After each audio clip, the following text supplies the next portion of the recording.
Hello बच्चों, कैसे हैं आप? तो मैं हूं लोकेश और स्वागत करता हूं एक बार फिर से मेरे YouTube चैनल लोकन क्लासेस में। तो बच्चों, जो आज हमने डिस्कस करना है वो है ओहम्स लॉ, क्लास 12 का चैप्टर 3 का एक इम्पॉर्टेंट टॉपिक। ओहम्स लॉ काफी टाइम से हम पढ़ रहे हैं और ओहम्स लॉ जो ये कहता है, it states that the current flowing through a conductor is directly proportional to the potential difference across its end, provided temperature and other conditions remaining unchanged. तो जब भी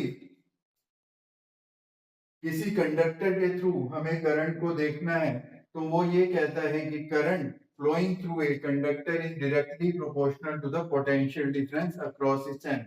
तो अगर ये एक कंडक्टर है तो इसके अक्रॉस जो पोटेंशियल डिफरेंस है V और करंट फ्लोइंग I, तो then V is directly proportional to I। और इस प्रोपोर्शनलिटी को खत्म करने के लिए हम एक कांस्टेंट डालते हैं, तो V is equal to I R is the constant of proportionality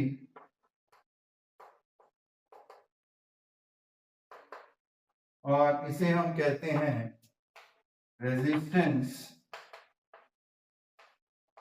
of conductor.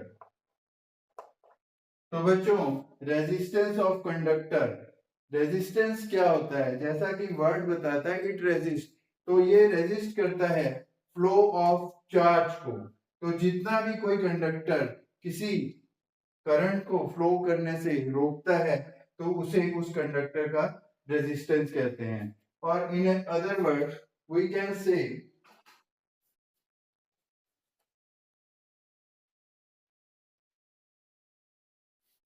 resistance is the property by virtue of which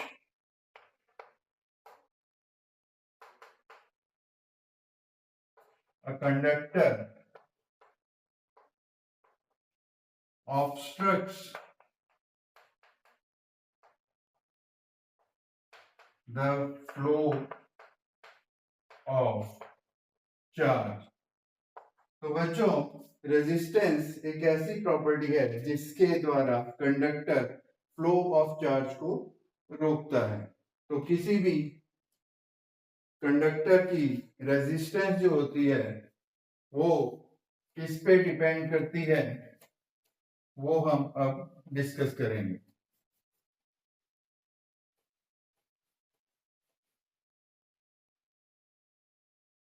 तो as V is equal to IR, that means R is equal to V upon I। तो इससे ये हम assume कर सकते हैं कि R V पे डिपेंड भी करेगा और I पे भी डिपेंड करेगा, but it does not happen. The constant of proportionality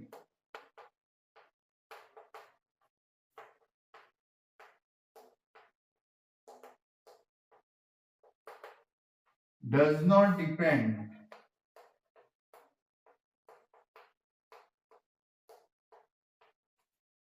on potential difference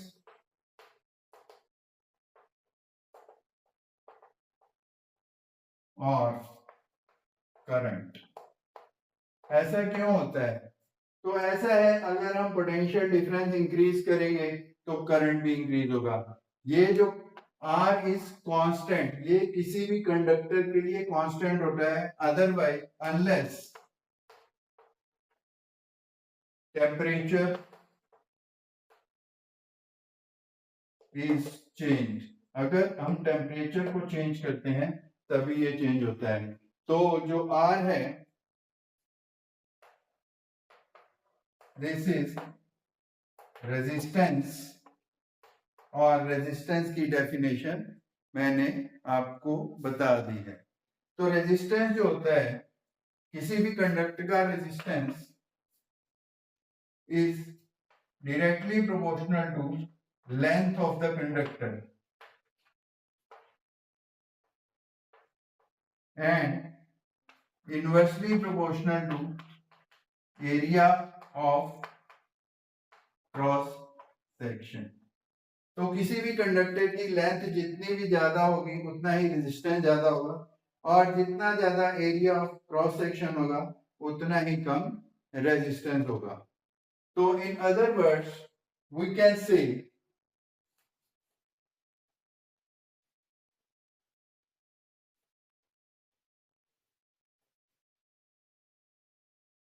R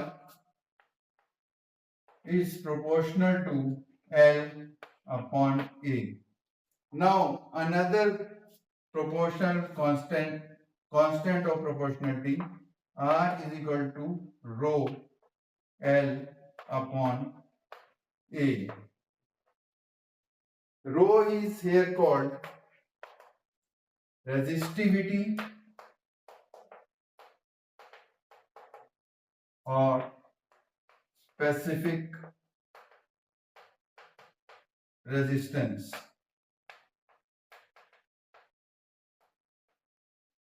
तो रो को हम रेजिस्टिविटी या स्पेसिफिक रेजिस्टेंस के नाम से जानते हैं. नाउ वी विल फाइंड तो रो किन किन फैक्टर्स पे डिपेंड करता है. तो इसके लिए हम एक डेरिवेशन लेते हैं. जैसा कि आपको पता है करंट, इसको हम लिख सकते हैं N E A V D, where VD is the equal to, किसके बराबर होती है VD? That is E tau upon M. तो VD की वैल्यू हम इसमें रख देते हैं. I is equal to N E A E tau upon M. अब ये जो E है इलेक्ट्रिक फील्ड, इसको हम डिनोट कर सकते हैं. आपका जो E होता है that is minus dV upon dr. तो dV क्या है यहाँ पे? That is voltage, and R dr we can write it as L, length of conductor. तो इसमें हम पुट कर देते हैं वैल्यू और इनको सिंप्लीफाई करते हैं. N E square A, E की जगह रखते हैं हम V अपॉन ML और tau. Now V upon I is your R. तो मैं क्या करता हूं, V अपॉन I को एक साइड ले जाता हूं और बाकी सारे को एक तरफ ले लेता हूं. तो it will be V upon I is equal to M L upon N E square A tau. That is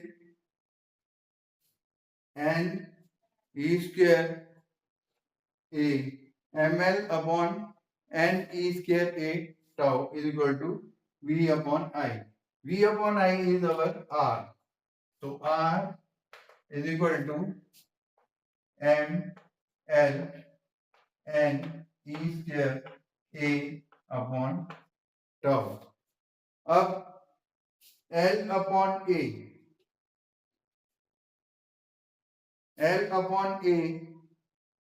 एक मेरे पास और रेजिस्टेंस का अभी हमने डिराइव किया था. R is equal to rho L upon A. तो अगर हम इन दोनों को कंपेयर करें, then rho comes out to be m n e square tau. So this is our resistivity or specific resistance. तो स्पेसिफिक रेजिस्टेंस जो हमारी या रेजिस्टिविटी किन फैक्टर्स पे डिपेंड करती, it depends on mass, number of electron, charge and torque. तो अगर हम देखा जाए तो मास ऑफ इलेक्ट्रॉन या चार्ज ऑन इलेक्ट्रॉन ये कभी भी चेंज नहीं होता है, ये कांस्टेंट रहता है. तो स्पेसिफिकली किस पे डिपेंड करती है, it depends on number of electron and torque. तो नंबर ऑफ इलेक्ट्रॉन अगर इंक्रीज होते हैं, अगर नंबर ऑफ इलेक्ट्रॉन इंक्रीज होते हैं तो रो डिक्रीज होता है. तो number of electron per unit volume if increases then rho will decrease, and tau if time increases then tau your decreases, and tau decreases that means rho increases and r also increases. तो बच्चों ये था हमारी specific resistance या resistivity किस पे depend करती है. अब हम डिस्कस करेंगे graphical representation of Ohm's law.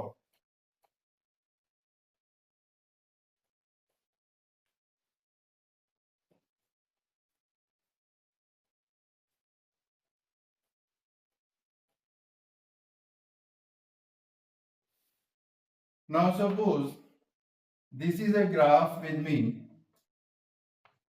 Along x-axis is the current and along y-axis is my voltage. और जैसा कि हमें पता है it will be a straight line. As voltage increase, the current will also increase. तो अगर मुझे रेजिस्टेंस निकालना है तो that will be the slope of. सबसे पहले मैं डिस्कस करूंगा इस ग्राफ का स्लोप मैं कैसे निकालूंगा. तो स्लोप निकालने के लिए हमें क्या करना होता है, सपोज हमें निकालना है स्लोप इन दो पॉइंट्स के बिटवीन. तो हम क्या करेंगे, यहां से एक राइट ट्रायंगल ड्रॉ कर देंगे. Now this is my change of potential difference from here to here, that is delta V, and this is my change from current from here to here.